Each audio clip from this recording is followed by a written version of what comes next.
कल सवेरे दिल्ली सरकार का बजट आना है असेंबली के अंदर।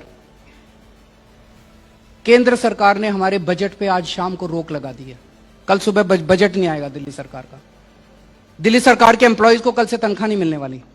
दिल्ली के बजट को लेकर अरविंद केजरीवाल और उनके वित्त मंत्री कैलाश गहलोत दोनों झूठ बोल रहे हैं। कड़वा सच ये है कि पिछले 3 महीने से केजरीवाल ने, मनीष सिसोदिया ने कोई काम ही नहीं किया, केवल राजनीति की।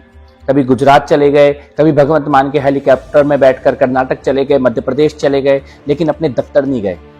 आपको पता है पूरे साल में अरविंद केजरीवाल केवल 13 दिन अपने दफ्तर गए हैं और पिछले 3 महीने में 1 दिन भी दफ्तर नहीं गए।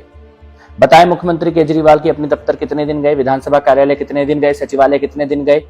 जब मंत्री काम ही नहीं कर रहे तो बजट बनेगा कैसे? आपका बजट सही टाइम पर तैयार होकर विधानसभा में प्रस्तुत हो, ये मोदी जी की जिम्मेदारी नहीं है, ना ये उपराज्यपाल जी की जिम्मेदारी है, ये आपकी जिम्मेदारी है। ये काम आपको और आपके मंत्रियों को पूरा करना था, लेकिन वो काम आपने किया नहीं। और करते भी कैसे? क्योंकि आपके पास टाइम ही नहीं है घोटालों से बाहर निकलने का, भ्रष्टाचार से बाहर निकलने का। दिल्ली के लिए जब काम की बात आती है तो आप रोने लगते हैं, मोदी जी ने काम नहीं करने दिया, एलजी ने काम नहीं करने दिया। लेकिन अभी जब आपके मंत्रियों की तनख्वाह बढ़नी थी, जब आपकी खुद की तनख्वाह और भत्ते बढ़ने थे, तब आपके सारे काम क्लियर हो गए, आपकी फाइल भी क्लियर हो गई, तब किसी ने नहीं रोका। इस प्रकार का सफेद झूठ ये बोलना बंद कर दीजिए। दिल्ली की जनता को अब दिख रहा है कि आप कैसे सफेद झूठ बोलते हैं।